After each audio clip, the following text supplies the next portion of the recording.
Welcome to the Business Leader Spotlight. The Business Leader Spotlight is bringing attention to those in our community making a difference in business. It is also an opportunity to identify the skills they have learned and applied to get where they are. And now, let us go into this week's interview.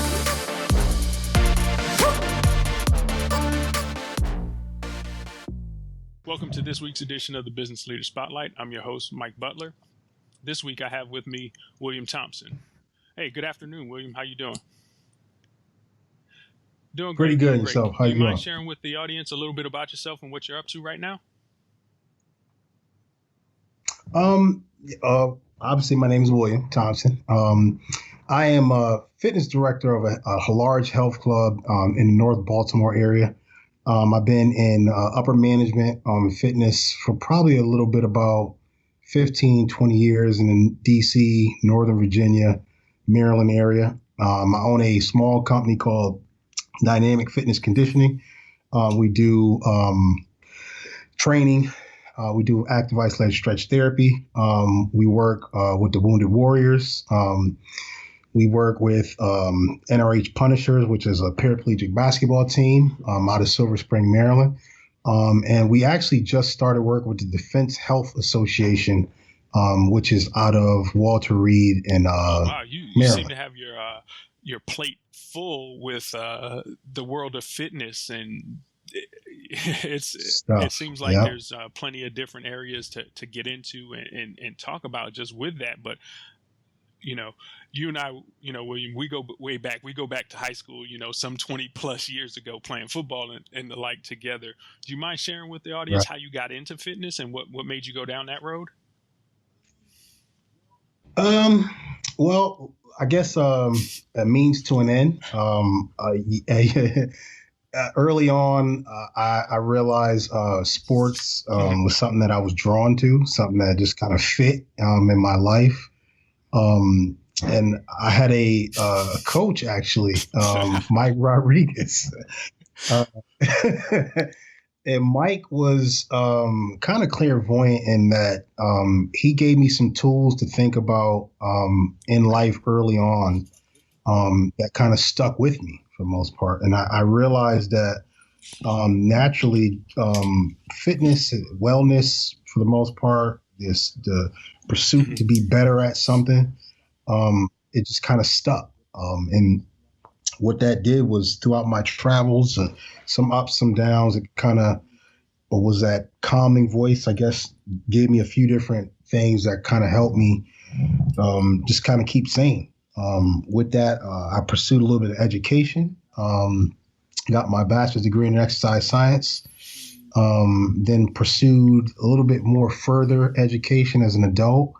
And it works. And so that it kind of, I think throughout football and martial arts and just my different travels as a young adult, just kind of helped me to put all that together into a ball and just be able to share it with other people.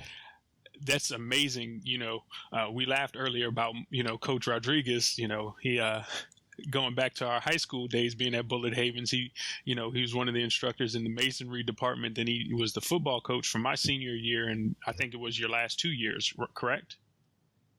And correct. Just how somebody saying something I know for myself, at one of those times where you're not listening, but you're listening at the same time, and how it comes back to you, and you're like, man, I wish I would have listened a little bit more.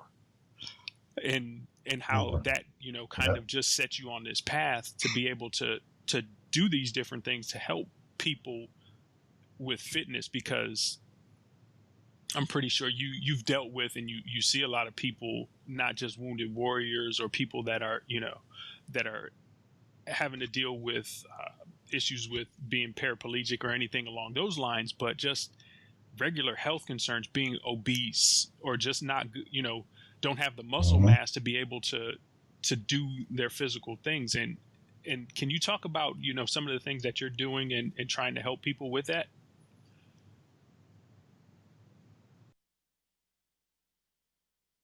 Basically, I was just asking about some of the things you found out or you've seen with people's health and them not being physically strong and being able to kind of live and just talking about some of the different things that you've seen and how just physical fitness and strength training can help out with that, if you don't mind going from there. Absolutely.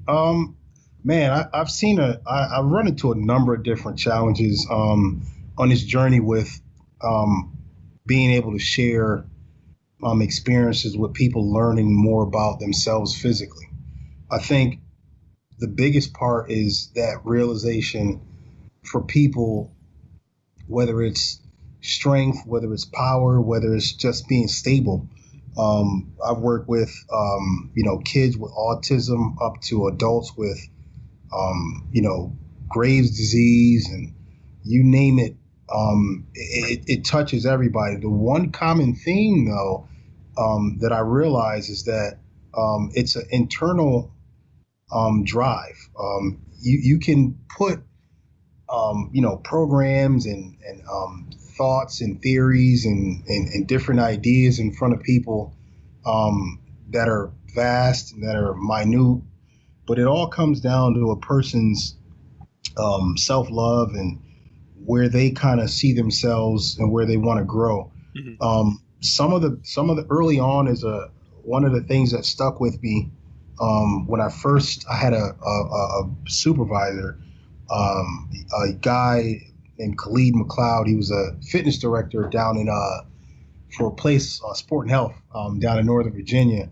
Towson grad, kid out of Brooklyn. We had really, really, really similar backgrounds.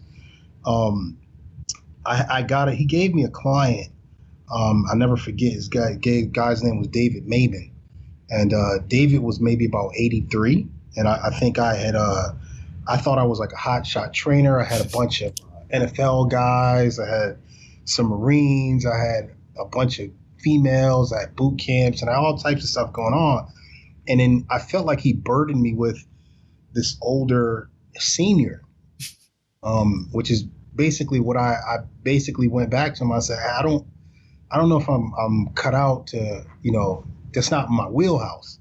And so he kind of, he made me explain to him why I felt, and I really didn't have a reason why other than I realized it was a challenge. And so David had Hodgkin's disease. He had maybe about 13 or 14 different medications that he brought with him on a piece of paper, and he had his wife and he had his son with him during the assessment, which was kind of like unnerving because I was like, I felt like I had eyes on me. Right. I had an extra set of eyes just kind of watching my every move. And for the life of me, Khalid was just like, nah, I think this is kind of one of those situations where you can either decide if this is going to be a career path or it's going to be a just kind of a one-stop shop or just kind of like a blip in your life. Mm-hmm. And he kind of explained some finances to me, which kind of stuck with me. And I kind of mentor some of my young staff when I'm hiring trainers and stuff like that. I watch them go through different ideas or different struggles. He was like, younger people have ambition.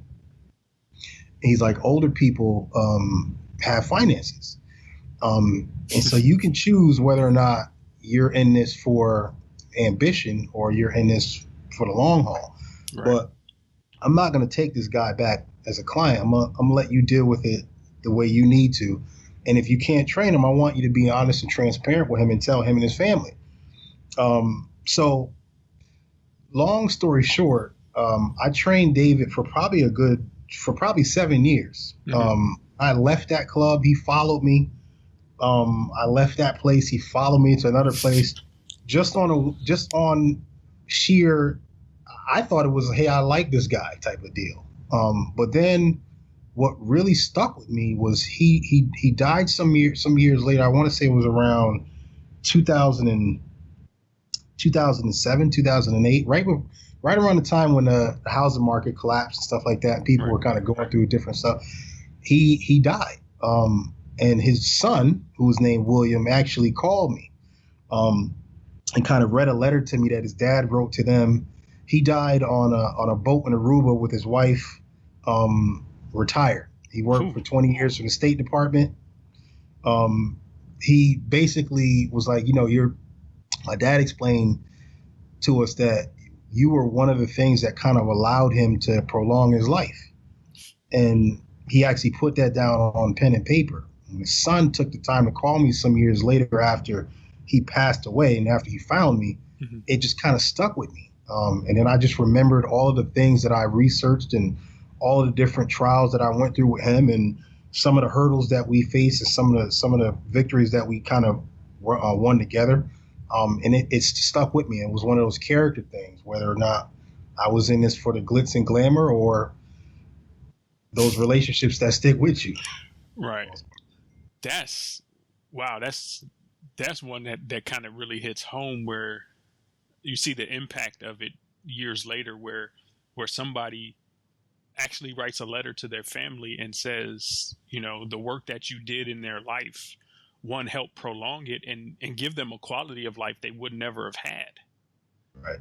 I can only imagine how, choked up that must have made you feel. And just to think about somebody, going through that time, that effort to put that down and then for his son to find you and tell you about it.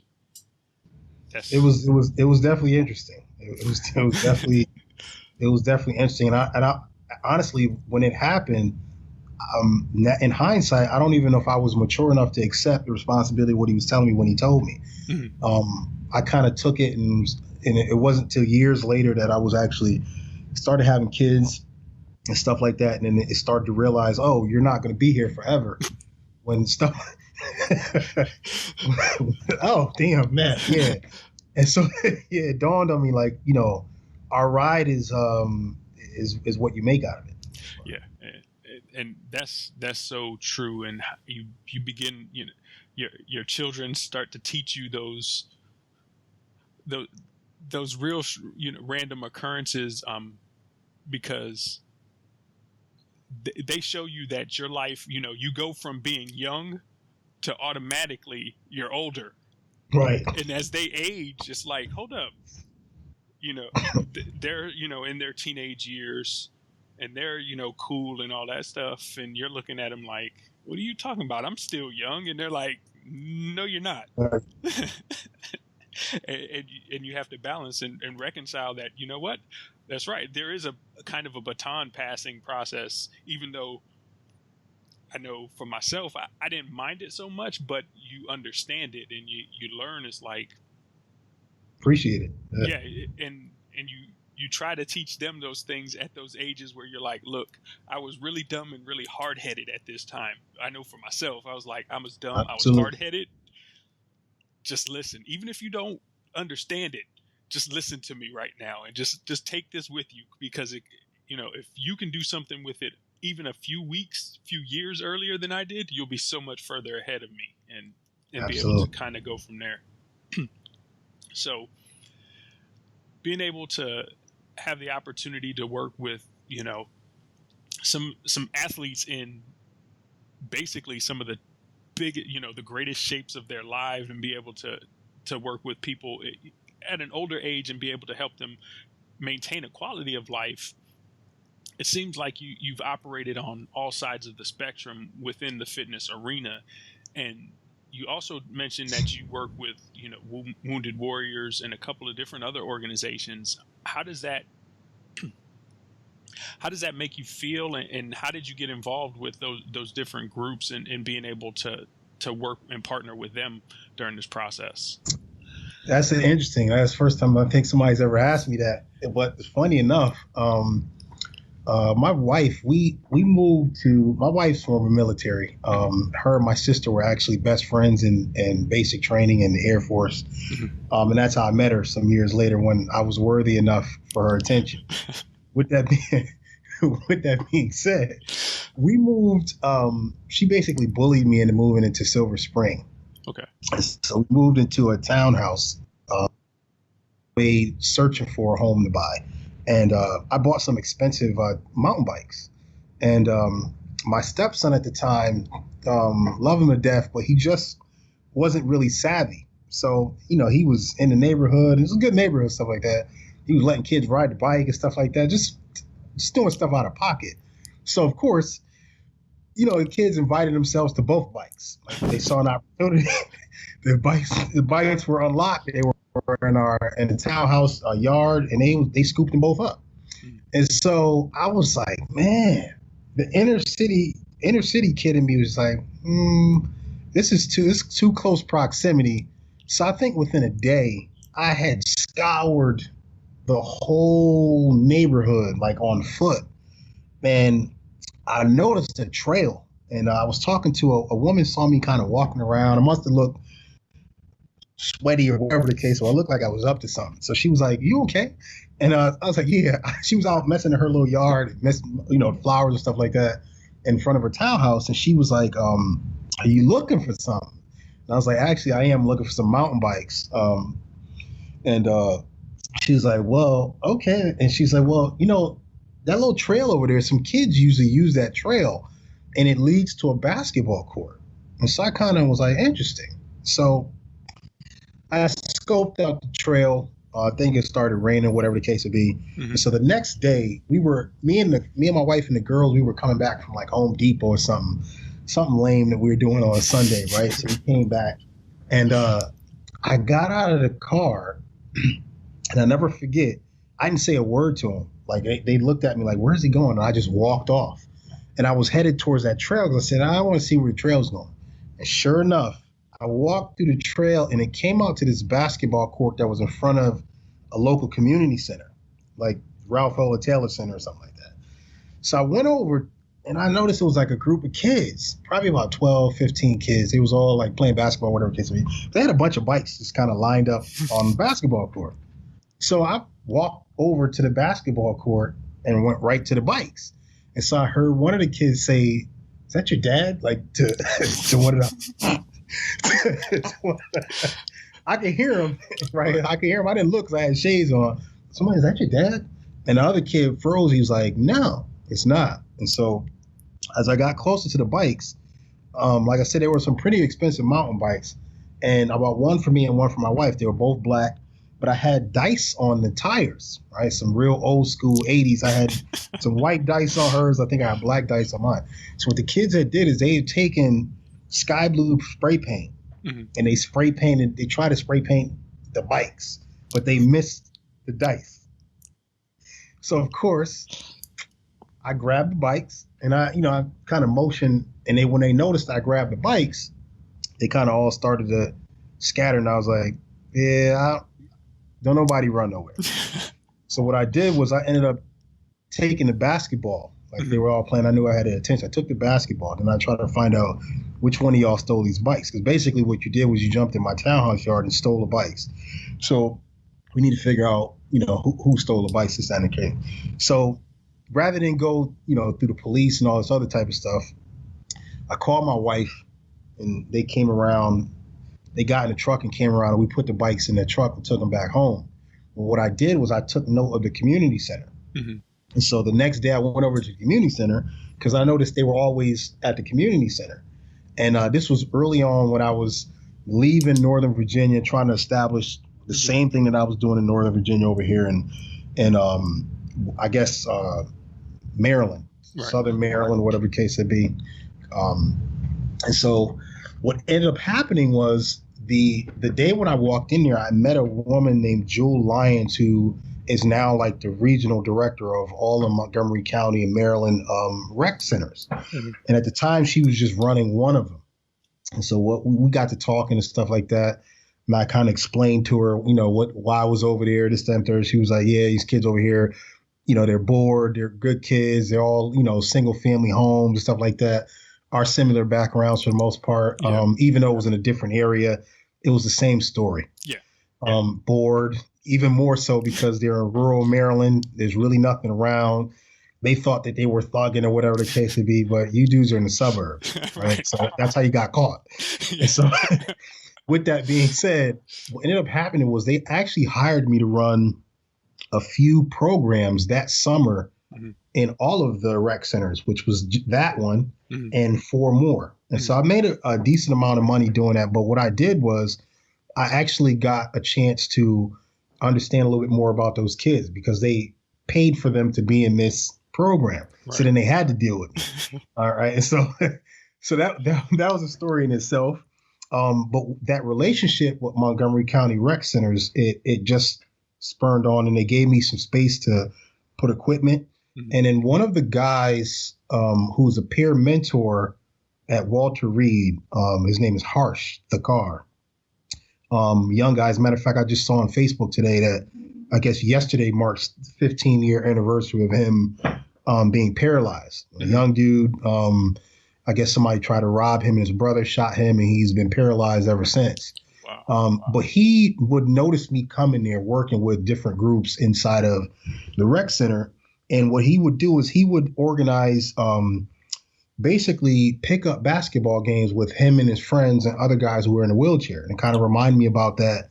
I don't know if you remember that commercial from a long time ago. I think it was like a Budweiser commercial. Right. And I guess the dudes were firefighters. And they were all in wheelchairs playing basketball with one of their boys. Mm-hmm. And at the end of it, a few of them got up out of the wheelchair and kind of went about their business. Yeah. Right. And so that commercial was like, as he was talking to me, for some reason, I just was seeing that commercial in my head. So fast forward a year later, he approached me about becoming a strength coach for their basketball team, which is sponsored by MedStar Hospital, which is a local, huge conglomerate of hospitals, which my wife actually works for here in Maryland. Wow.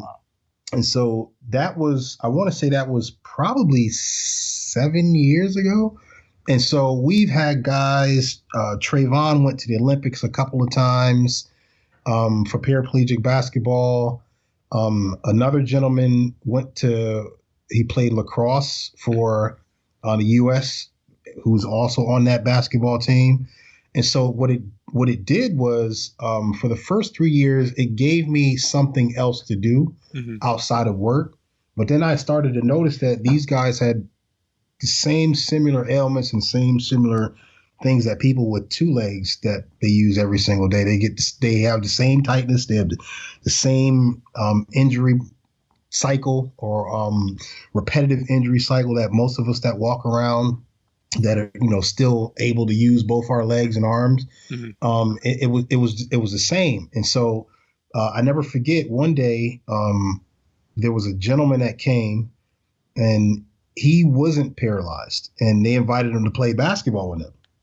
And for some reason it kind of stuck with me. And I was like, wait a minute, I've been training these dudes for probably about 3 years now. They never asked me to, they never even inquired. They never said, hey, you want to, and so I mentioned that during our warm up at the next practice, and they all kind of looked at me and was like, dude, we didn't think that you wanted to play with us. And so they had a chair, and it's like, there goes a chair right there. And they explained to me what I needed to do.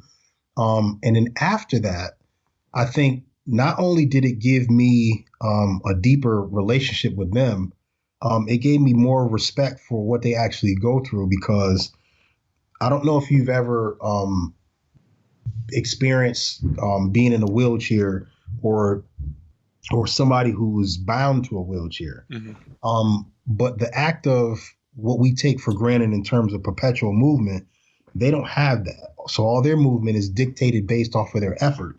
Right. So I say that to say it's something as simple as, you extending your arm to reach for a pass that is coming towards you, that you can get to, isn't the same when in your wheelchair. Because when you stick your arm out, if you're not moving, you don't get that pass. It just is totally opposite of how we already assume we're going to be in a spot, because we take for granted that we can still move around. And so I played with them one time. And after that time, I mean, my arms, my hands, my fingers, my fingernails were beat up, and we played for probably an hour. But the toll that it takes on your hands, your delts, your traps, your neck, your bicep, your triceps, it just takes a toll on all parts of you just to be able to do something. I was happy that I played with them, mm-hmm. but like I said, I only played with them one time. It's a tough game. I mean, they crash into each other. Like it's basketball. Right. But that's how I got involved with that. an extension of the years that I put in with that group is how I got with the Defense Health Agency, which is something new that we just got into, and it's to specifically do active isolated stretch therapy, which is something that I picked up maybe about 3 years ago after an injury, Achilles injury that I suffered, still playing football. Yeah, still. Yeah. At 46. Yeah. I played my last game of football. I was 22 and I was in the Marine Corps. And I'll tell you about one time because you brought up football and we have that history together. I had just gotten back from Okinawa. My unit, Marine Corps DS, they play football. The different units put football teams together, and one of the guys that I was stationed in Okinawa with, he was playing on another team. He was middle linebacker. I played wide receiver. I was like, they called a sweep my way, and I was like, yes, I get to crack back on this dude. And I went in and I tried to blow him up, but I didn't pay attention to where I placed my head. He's a bigger dude. He was probably about 6'2", weighed about a good 225 or so. And I put my head between my shoulder and his body, and I went straight down to the ground. And luckily, my friend, he was the quarterback. He came over to me and he was like, Mike, you all right? And he picked me up and I started walking and I started veering off to the sideline. He was like, yo, you come back over this way. So that was like my last year playing. And I just remember that one because I know I walked away with a concussion, but it's one of those things you're tough. You don't think about it. You're like, oh, I can still play. Went out there, continued playing in the next probably week, 2 weeks. I mean, I walked around with a pounding, just a migraine basically. Right. And just your head telling you stop. Yeah, exactly. And, now I look back on it and like, dang, I was stupid. I should have gotten that stuff checked out then. Absolutely. But, we make those dumb decisions and, you try to have fun and stuff like that. But I've hung up my football cleats years ago. Basketball, I picked back up recently, right before all this COVID stuff happened, because I had knee surgery. And you don't realize what 5 years off doing anything does to you. Absolutely, even a year. Exactly. You go back to it and you're like, hold up. I know the basic movements, or I know what my body would do. Now it's like relearning all of that stuff again. And, and at the time you're like 40 some years old. You're like, hold up. I'm tired now. I don't remember ever getting tired doing this. That's funny you say that. I don't know if you watched the Mike Tyson Roy Jones fight a couple of weeks ago. I heard about it. I didn't get to see it. That is a prime example of what you're talking about. So 2 50-year-old men, granted they were world champions when they were world champions, but to watch those 2 50-year-old dudes in the ring, and I actually, because I do active isolated stretch therapy, I work with a few fighters.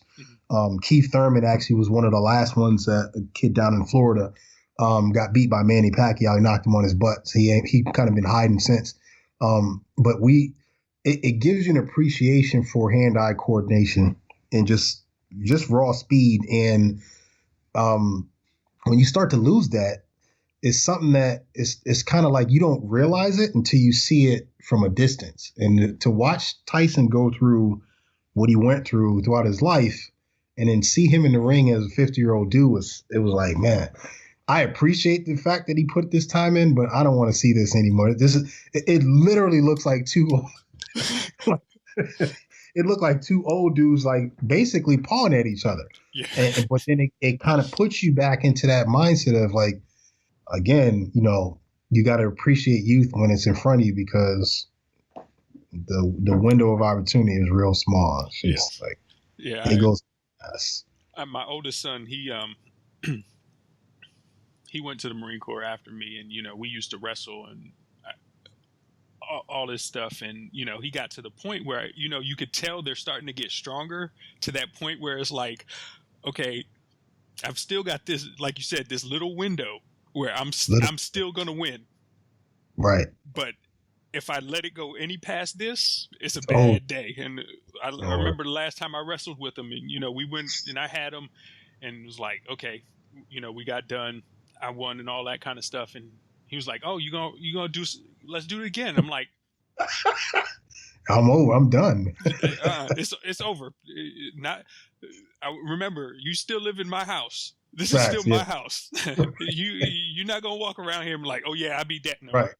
Yeah, let's not do that. Yeah. Because then I'm gonna have to hurt you. Because I'm not gonna just, you know, keep it kind of limited. I'm gonna go outside the box, and you're gonna be mad at me, and we're not gonna do that. I'm old enough now to figure that kind of stuff out. But that's you just your story about how being able to work with people in those types of situations that have been paralyzed and playing basketball with them. I've seen how they play. I've never played like that, and that's it seems rough. Like, it's tough when they play basketball. That's physical contact, like beyond what a normal basketball game is. Right, because you got the chair. That chair is coming with you. Yeah, it's tough. And it's tough. And it seems like, from what I've seen in some of those games, they make some real contact. Yeah, absolutely. Yeah, absolutely. That's how your hands get beat up. So with all of that, and just, you know, working in all of these situations with people and that have had, you know, whatever traumatic experiences causing them to lose, you know, function in their legs and different areas, and even some athletes, like you even talked about with an Achilles injury. What are some of the basic things that people don't think about that puts them in a position to injure themselves, or to put themselves in a position to be open to injury, and how can they find a way to avoid that, if you don't mind sharing? Absolutely. So that one of the phrases that is really, really big that is used throughout the rehab community is that repetitive injury cycle. Mm-hmm. And the repetitive injury cycle is probably more prevalent now that people are fixated, you know, in their nice homes and, you know, in front of their computers and stuff like that. And, you know, kids as well. You know, my girls are here at home because of the pandemic. So the repetitive injury cycle stems from a few different things. Most of it is based off of the common things that you do every single day that you just don't realize that you spend hours doing over and over and over and over and over again.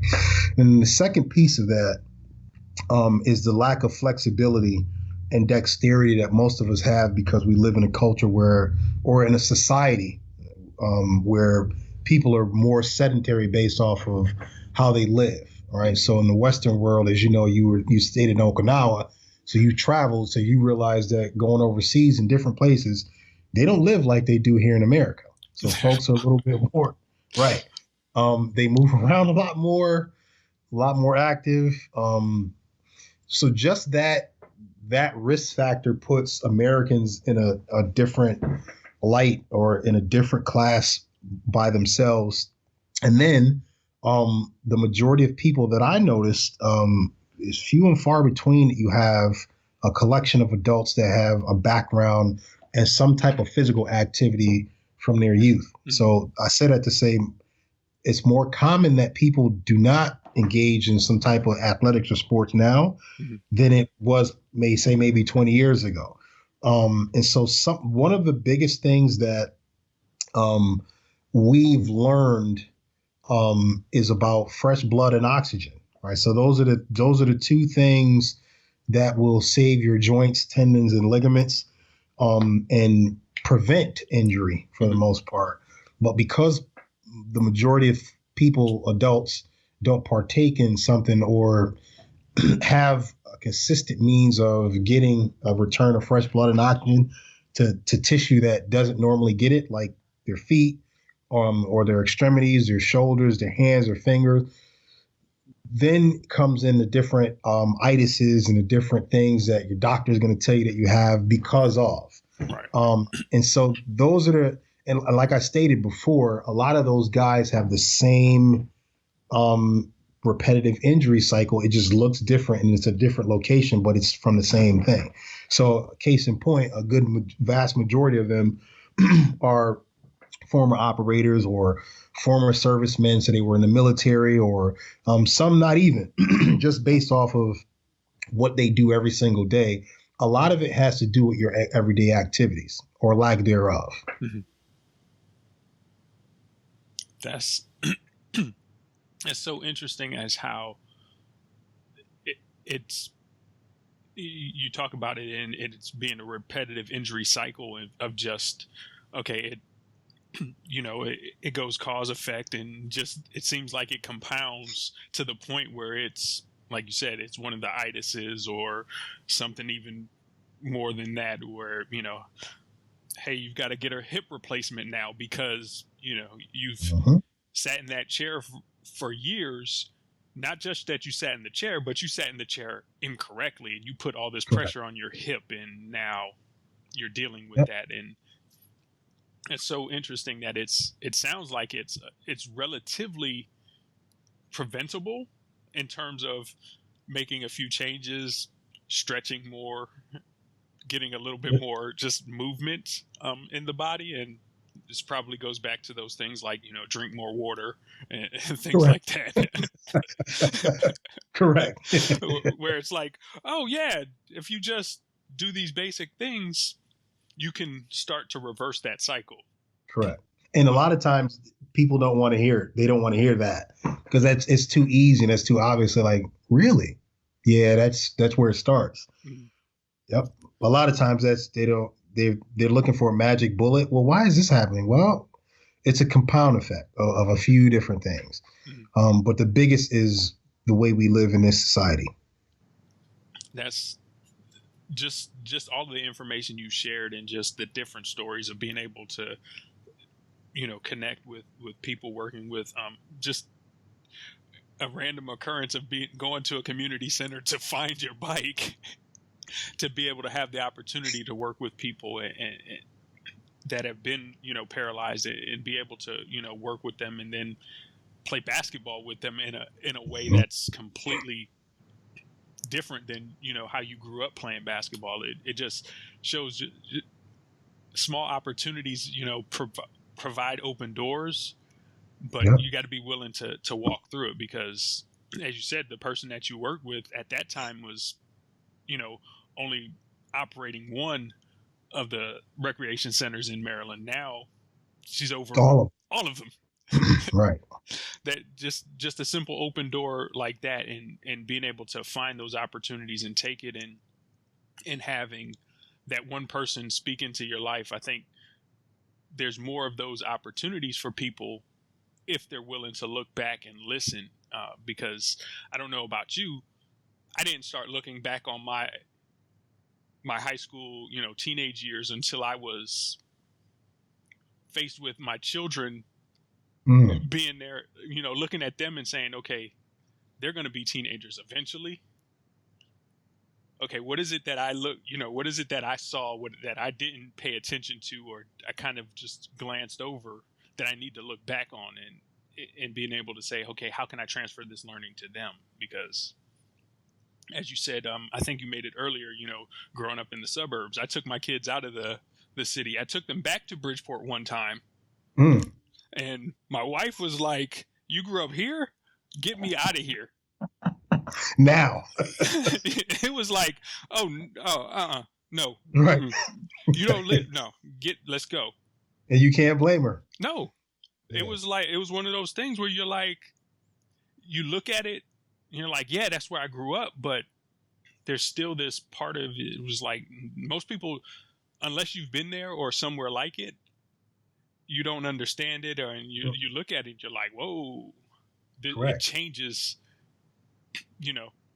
just your perspective and your perception of things, and you start to find out that life is not always. I don't think anybody's life is ever just roses, but the struggle looks different and it feels different based on where you grew up and what you've had to come Absolutely. Oh, 100%. through. Absolutely. And just to hear how you've been able to, touch people's lives, whether it's wounded warriors, people in the sporting arena, knowing that you worked with somebody that was a boxer that fought Manny Pacquiao, whether he won or lost, but you Right. worked with him to fight Manny Pacquiao because, Pacquiao fought daggone Floyd Mayweather, It's just, these little connections of being able to, being, as I call myself sometimes, I'm just a kid from Bridgeport. Right. And people look at it as like, what's Bridgeport? In Connecticut? Oh, you must have been rich. No. Fairfield County, the other end. Interesting fact that I learned about that. Yeah. As a homeowner, Connecticut itself, and reflecting on Dr. Claude Anderson talked about this in a few of his books, but just reflecting on the things that I realized that my grandfather, who was a Mason, mm-hmm. and my grandmother, who owned part of a cleaners in Fairfield off of the Post Road. Okay. And my grandfather's day job, he worked at Milford Rivet, but he was also part owner of Jackson's Pool Hall on the Ave. And so I got an interesting upbringing. My grandmother's Panamanian, my mother's Jamaican, my grandfather was an Army brat.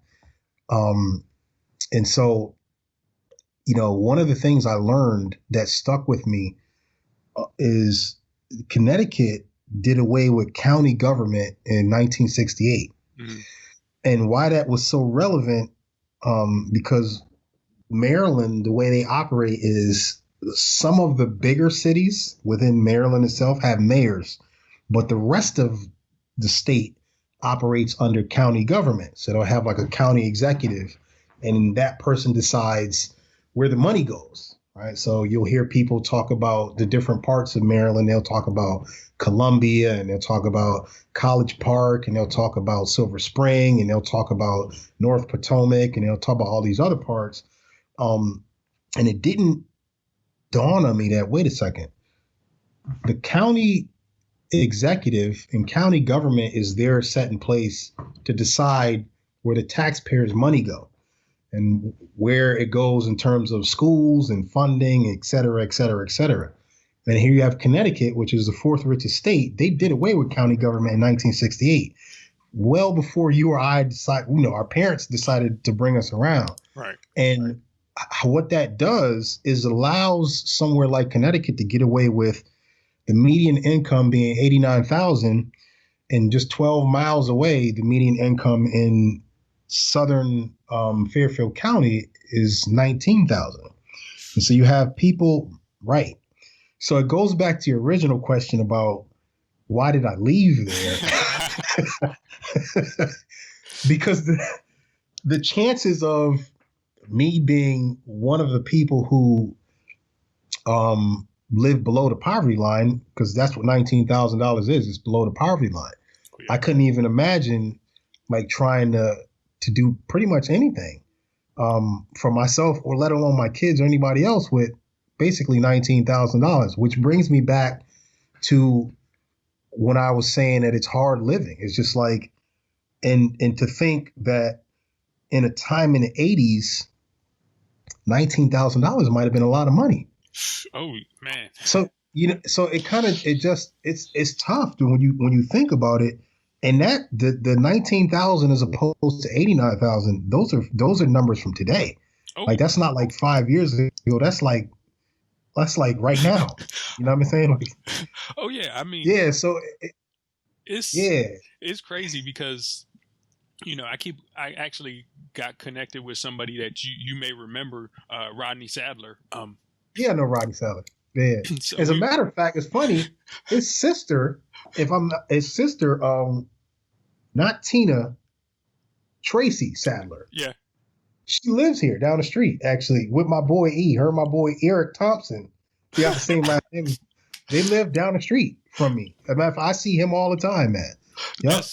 really, now you're talking about 6 degrees of separation and Separation. closing the Yep, world absolutely. real quick. But he and I were talking, and how now more and more people just from New York are migrating into Connecticut, which is driving the cost of living up. That lower income areas, pushing people further and further away, and In the valley. just just changing the whole landscape of things, even from when we were there, because it's a drastic change since the last time, when I lived there in the late 90s or mid 90s before I left. And it goes to show you, to be able to somebody to be able to look at that and step their way out of it, because it ain't always easy to take those steps, because Nope. There's always that pull to go back and, oh yeah, let's go, like you said, pool hall on the Ave, or hey, let's go back to the Ave. It's like, I'm past that now. Not that I don't appreciate where I come from, but that's not for me. Exactly. It's no longer me. Yeah. And it's not being scared. It's not being afraid. It's not appreciating. It's just not me anymore. I'm a new person. And you seem to have gotten to the point where you're okay with the fact that, hey, I'm now Will Thompson, and this is what I do, and I'm comfortable in that, but I know where I came from. Absolutely. And I really do appreciate that, because we hadn't talked in years before reaching out and doing this interview right now. So I thank you since high school. Actually, yeah, since high school, literally. And I'm not going to say how long it's been since I've been out of high school, because it's been 20 plus years. If not more. If not more. Yeah, no, that was 82. I'm close to the 3-0 in graduating high school, and you're like, it's Absolutely. like, hold up, it's been that long since I graduated from high school. Yep. So, I appreciate and I just look at where you've come from, and just your experiences, and just applaud you in the man that you've become, and being able to do the things that you've done, and just sharing with us today just your experiences. If you don't mind, if you have a way, if people wanted to get to know more about what services you offer, do you mind sharing any contact information that you may have? Absolutely. We have a website, and it's www.herbalstretchtherapy.com. That's www.herbalstretchtherapy.com. On there, you will see all my contact info is there. We have CBD oil. We have different therapeutic tinctures, rub-ons, gummies, and then also there's a link on there to kind of view some of our Vimeo videos. We do on-site stuff. We do virtual stretch therapy. And my email address is executivewill@gmail.com. All righty, sir. I actually have somebody that I'm going to have reach out to you, who's my son. Nice.